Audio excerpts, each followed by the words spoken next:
pelayanan Mahkamah Agung. Sudah vonis Sambo nggak jadi hukum mati. Sekarang kita mau minta pelayanan di Mahkamah Agung kayak gini nih. Luar biasa negara ini ya. Luar biasa. Sampai saya serak tiap hari. Sampai serak.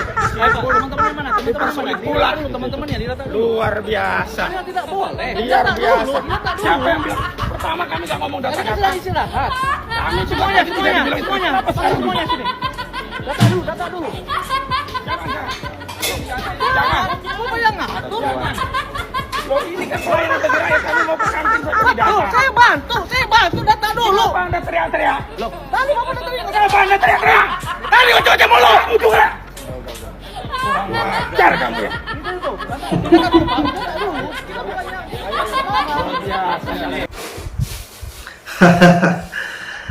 Aduh, ada-ada aja ya. Ini dari pengacaranya Gus Nur guys ya, Kosinudin yang mendatangi gedung MA ya. Lalu kemudian dari video yang beredar ini guys ya, dia sepertinya ngamuk dengan petugas guys ya. Padahal petugasnya itu memintanya untuk mengisi data terlebih dahulu ya, karena memang dia datangnya di jam istirahat guys ya. Jadi harus mengisi data. Nanti setelah jam istirahatnya selesai baru dia boleh masuk untuk dilayani ya. Ya, namun si pengacaranya ini terlihat emosional ya. Dia merasa seolah-olah tidak dilayani ya. Oke, mari kita lihat lagi video yang lain guys berikut ini. Nah, ini sekali lagi Pak Mahfud, Pak Muldoko, Pak Luhut ya, dan juga ya menteri-menteri yang lain ya. Ini adalah skandal besar ini. Yang terakhir yang disampaikan oleh Gus Nur ini agar bertobat dan kembali. Problem negeri ini bukanlah radikal-radikal, bukanlah ulama habaib tokoh yang lurus yang ditangkap, bukan itu, tapi musuh negara ini adalah asing dan asing, oligarki, rezim Jokowi yang menjilat ini Pak, bertobat Pak. Maka kami sampaikan kalau ini tidak diselesaikan akan terjadi permasalahan yang sangat besar. Maka harus segera diselesaikan. Gus Nur wajib bebas. Ya, sekali lagi Gus Nur wajib bebas. Kalau tidak bebas, maka cita-cita Pak Jokowi Indonesia ini maju di akhir kepemimpinan. Indonesia ini akan maju. Maju ini hanya sekedar impian. Maju kejatuhan Jokowi. Bisa Ya. yang terjadi. Maju hutangnya. Maju korupsinya. Maju kemiskinannya. Maju oligarkinya. Maju kebohongannya dengan ijazah palsu. Maka semuanya ini akan menjatuhkan Pak Jokowi. Maka tidak ada cara lain Pak. Jangan mengikuti para pengkhianat, para penjajah, dan juga para buzzer ya. Bertobatlah, itu adalah jalan satu-satunya, dan wajib Gus Nur dibebaskan. Demikian yang kami sampaikan kepada Bapak Ketua Mahkamah Agung. Waduh guys ya, saya baru tahu nih, ternyata yang tadi si pengacara Gus Nur ini sampai dengan ngamuk-ngamuk melawan petugas ya, sambil nantang-nantangin petugas. Ternyata tujuan mereka mendatangi gedung MA ini adalah ingin membebaskan Gus Nur ya.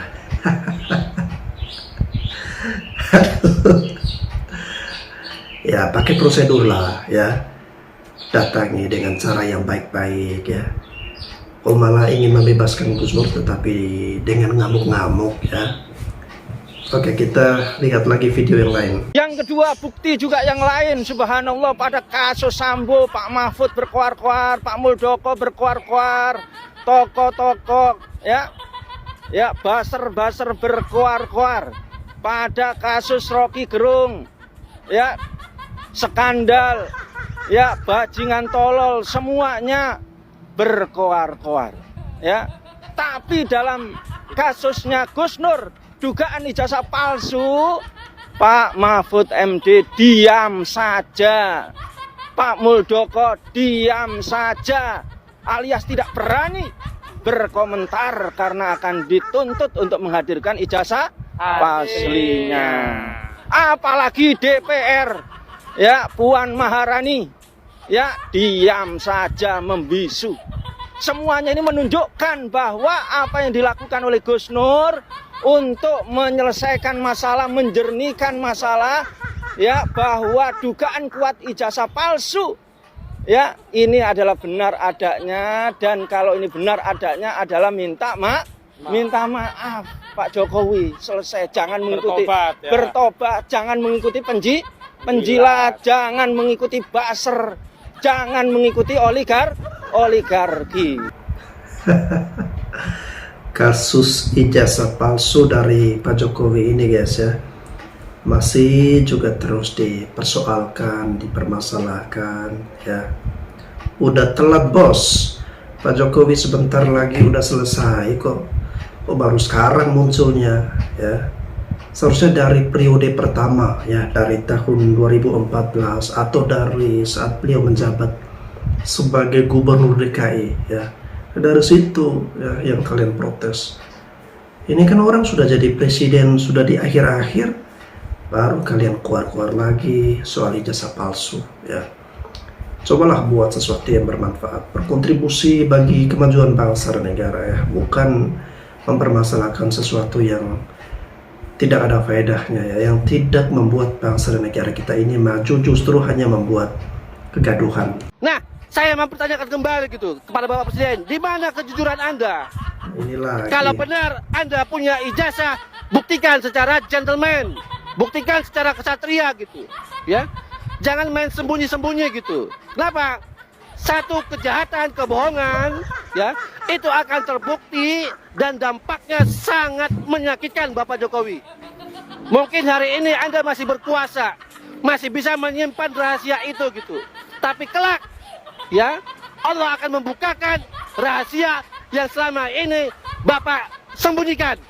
Ya, sekali lagi kami ingatkan Bapak Presiden, ya, kalau Bapak tidak berani jujur kepada kami rakyat Indonesia, sungguh, ya, laknat Allah akan menanti Bapak Presiden. Ya, sekali lagi saya ulang, laknat Allah akan menimpa Bapak cepat atau lambat. Ya, jika Bapak masih terus menerus tarik ulur dengan kasus ijazah palsu ini gitu. Terakhir Bapak Presiden, kami ingatkan gitu. Ya, kami memang rakyat kecil, tidak punya kuasa gitu. Tapi ingatlah, doa-doa rakyat yang terjalimi itu makbul, langsung diijabah Allah Subhanahu wa taala gitu. Tinggal masalah waktu saja Bapak Presiden. Ya, kalau Anda masih berkuasa saat ini, itu hanya istidraj. Ya, Anda dilalaikan oleh Allah Subhanahu wa taala dengan kekuasaan Anda gitu. Ya Tuhan, Bapak ini sampai melaknat-laknatkan Pak Jokowi ya. Pak, tolong ya, Bapak dijaga bahasanya, mulut Bapak itu dijaga ya. Jangan sembarang sumpah serapah orang Pak. Himbauan atau boleh saja disebut ini tantangan kepada siapa? Kepada saudara Muldoko, kepada KSP Muldoko. Kalau Anda siap pasang badan bagi saudara Joko Widodo, maka saya minta Anda selaku mantan Panglima TNI untuk pasang badan untuk rakyat. Kenapa? Karena hari ini rakyat butuh kejelasan presiden kita ini ijazahnya asli atau palsu. Dan saudara Muldoko sebagai KSP bisa bertanya kepada presiden, pasang badan buat rakyat, menanyakan pada presiden, bukan sebaliknya pasang badan buat presiden untuk urusan Rocky Gerung yang presiden sendiri menyatakan itu masalah kecil. Kalau presiden tidak mempermasalahkan, maka pencemaran nama baik 310 KUHP maupun 27 ayat 3 Undang-Undang ITE tidak bisa diproses. Tapi kalau memaksa dengan pasal umum 28 ayat 2 Undang-Undang ITE, kabar bohong 14, 15 Undang-Undang nomor 1 tahun 1946 dan juga pasal 160 KUHP langganan, ini mengkonfirmasi rejim ini hendak mengkriminalisasi Rocky Gerung, berarti ada kedustaan pada rejim Jokowi. Misi dan niat mereka adalah ingin mempermalukan ya, ingin menjatuhkan Pak Jokowi. Itu yang hendak mereka lakukan guys ya. Jadi pembelaan terhadap Rocky Gerung, terhadap Gus Nur ya, orang-orang yang ingin menjatuhkan Pak Jokowi, jika di proses hukum itu mereka bela. Yang penting misi mereka adalah bagaimana Pak Jokowi ini digulingkan, dijatuhkan, direndahkan ya. Itu yang saya perhatikan, yang saya lihat dari orang-orang yang seperti ini ya. Tetapi saya meyakini guys ya, bahwa semakin Pak Jokowi itu dihina ya, semakin Pak Jokowi itu kalian kata-katain, kalian sumpah serapah ya, bahkan sampai menyebut semoga Allah melaknat beliau dengan segala macam caci maki kalian. Justru doa-doa seperti itu yang membuat Pak Jokowi ini semakin mulia guys ya. Pak Jokowi semakin wangi, harum namanya, aura kewibawaannya semakin menampak ya, semakin luar biasa, semakin banyak orang yang mengagumi, bersimpati kepada Presiden Jokowi. Halo, apa kabar? Provokator demo 10 Agustus, komplotan Rocky Gerung, Eki Sujana, Kosinudin, Amin Rais, si Sengkuni. Mengatasnamakan demo buruh. Ujung-ujungnya mintanya Pak Jokowi lengser, menolak Undang-Undang Cipta Kerja Omnibus Law. Ujung-ujungnya Pak Jokowi turun. Rakyat itu sudah cerdas, bro. Kalau cuma dibikin propaganda komplotan sakit hati yang diotaki koruptor mantan pendahulu itu sudah terbaca. Pak Jokowi itu tidak bakal turun, bro. Jangan samakan kalau demo menurunkan presiden saat sekarang disamakan dengan aktivis era 98. Kalau itu murni dari mahasiswa rakyat, itu memang turun ke jalan. Itu Amin Rais dulu ya yang menjadi juru provokasinya ya. Pak Amin Rais berhasil. Untuk saat sekarang mulut kamu sudah bau tanah, Mbak Amin. Dah ya, saya berkali-kali ngomong, mau demo di era Pak Jokowi ini, mau mengatasnamakan rakyat, buruh, mahasiswa, otaknya itu saja. Mantan koruptor pendahulu yang asetnya itu disita, ya, keran-keran korupsi ditutup, dan para wakil presiden pendahulu juga yang menjalankan bisnisnya itu terganjal oleh kebijakan Pak Jokowi. Jangan samakan, dikira itu Amin Rais itu mudah ya. Kalau dulu itu pede Amin Rais ya, Bapak reformasi menurunkan era 90-an, 98 era Pak Harto. Itu kan jelas kesalahannya banyak, bikin moneter sampai terjadi krisis moneter. Inilah maling teriak maling, koruptor teriak koruptor, bajingan teriak bajingan, ya inilah. Ujung-ujungnya apa? Minta Jokowi turun, Jokowi lengser. Apa ada? Buruh menuntut agar Undang-Undang Cipta Kerja Omnibus Law itu dihapus. Kok mintanya Jokowi lengser? Mikir otakmu di mana ya, bro? Salam itu untuk si Rocky Gerung, Mbah Amin Rais, bertobat, sudah pada bau tanah. Mungkin untuk Rocky Gerung itu karena apa ya, faktor kejombloannya yang sudah lama, sehingga tidak tersalur hasratnya, sehingga Rocky Gerung itu yaitu orangnya provokator, otaknya kotor, hatinya jahat, memprovokasi, memframing, menyesatkan generasi anak bangsa yang kuliah, yang mahasiswa. Kalau kami ini, mohon maaf, saya ini adalah pengembala putra dari lereng Gunung Lawu yang kemarin itu sempat di-kick oleh pihak TikTok karena mungkin saya terlalu keras atau gimana, saya tidak tahu. Jadi ini saya suarakan lagi ya. Demo 10 Agustus itu bukan buruh, itu adalah demo provokator sampah negara yang sakit hati, kelompok-kelompok sakit hati yang asetnya itu disita, mulai Taman Mini, Gedung Granadi, Villa Mega Mendung, Privat, Petral, Blok Rokan, Blok Mahakam. Ini jelas sekali, ya pasti sakit hati. Pak Jokowi kebijakannya itu tidak berpihak pada koruptor dan mafia. Juga para mantan wakil presiden yang sekarang sudah tidak menjabat itu melakukan kolaborasi. Sakit hati. Saya nggak mau ngomong yang terlalu keras. Nanti pihak TikTok akan ngeblok lagi ke channel kami, akun kami. Jadi ini saya biasa saja ya. Cuman saya memberitahukan kalau demo di saat Pak Jokowi itu menjabat jadi presiden, jangan samakan dengan demo 98 yang murni itu. Iya. Kehendak rakyat, kehendak mahasiswa. Kalau sekarang itu ya tunggangannya ya itu. Hanya kesang-kesing tok yang diganti casingnya. Mau mahasiswa, mau rakyat, mau demo buruh. Ujung-ujungnya ada lagi itu yang mengatakan pokoknya intinya Jokowi mundur, Jokowi lengser ya. Karena apa? Ada yang muncul lagi nih berteriak agar undang-undang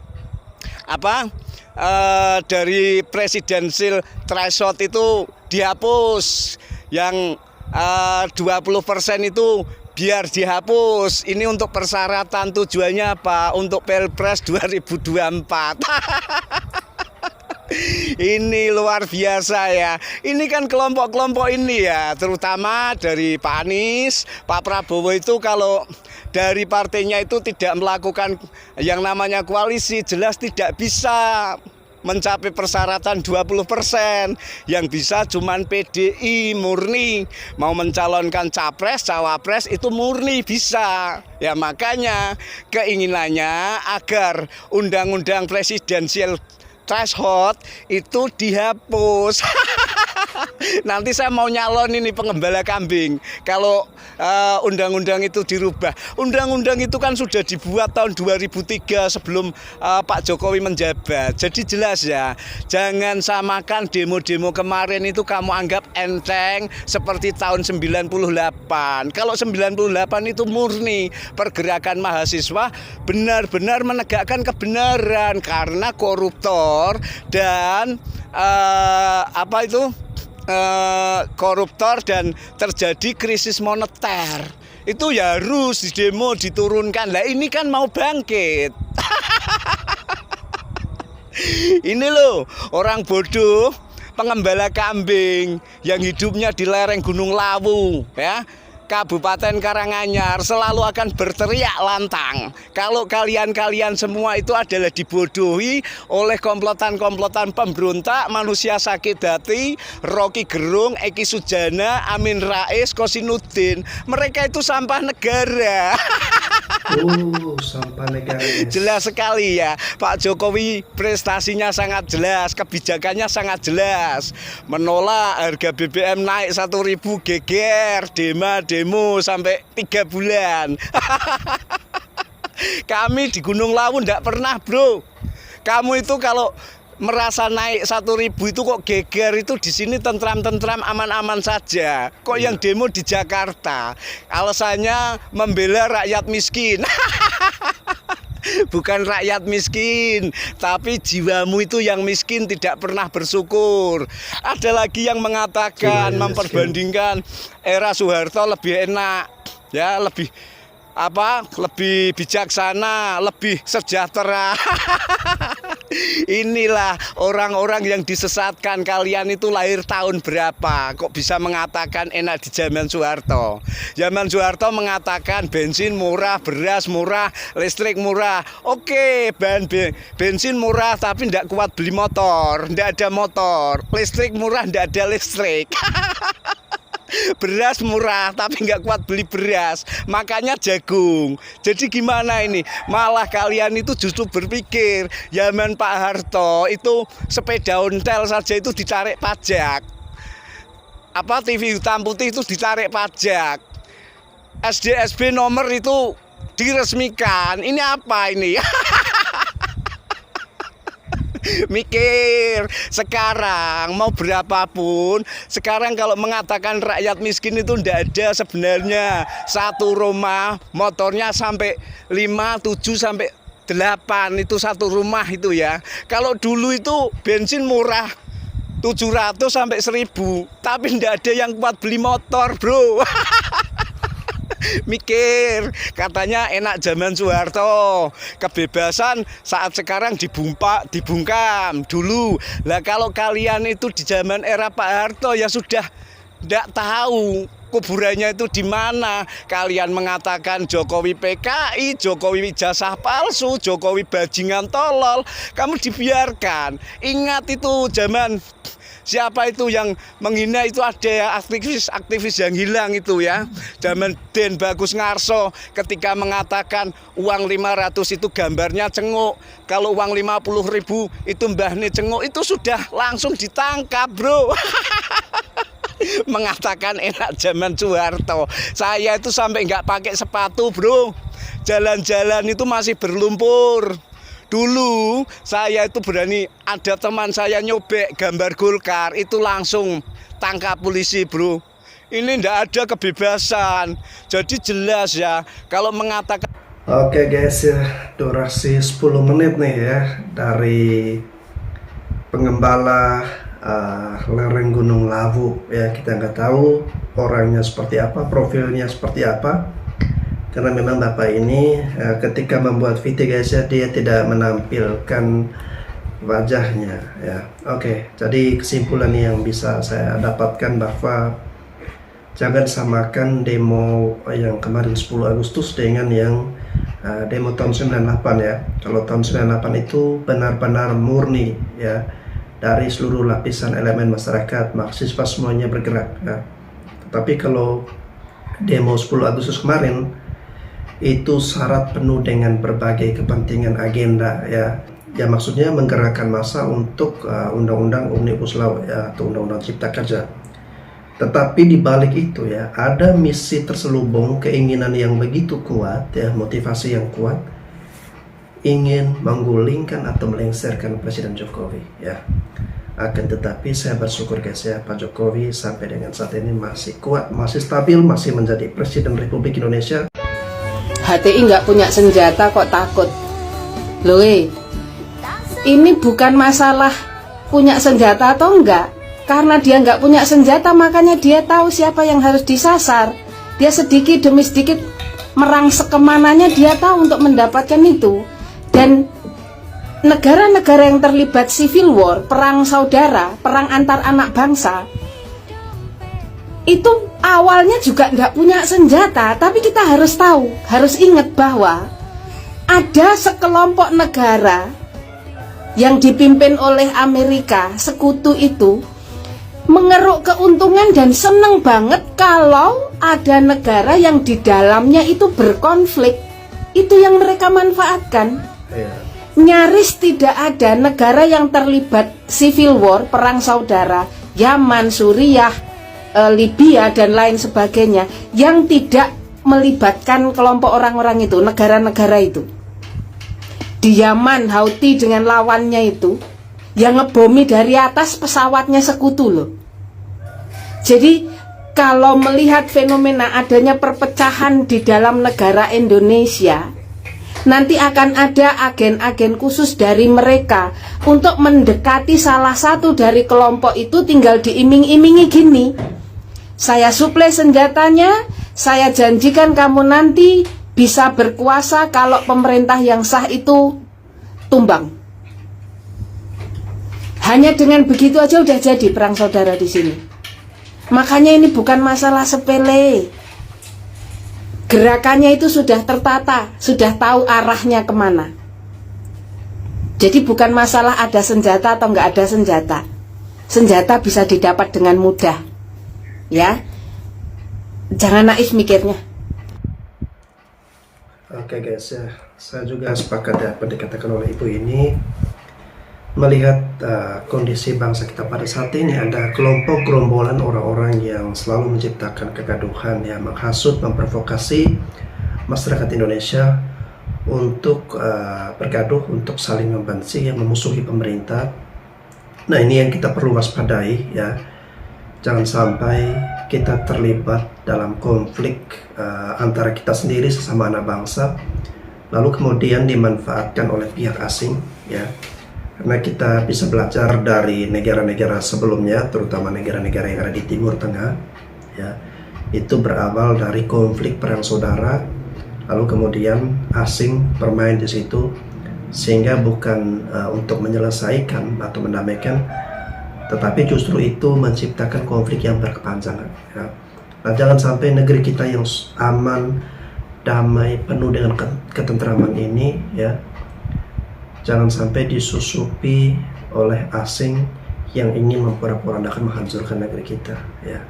Oleh karena itu guys ya, selalu suarakan mendukung hal-hal yang positif, hal-hal yang membangun bangsa dan negara kita. Tetap jaga keamanan, ketertiban, kedamaian untuk kehidupan berbangsa dan bernegara kita ya. Damailah Indonesia. Saya Bastian Sebo, sampai jumpa lagi di konten-konten selanjutnya.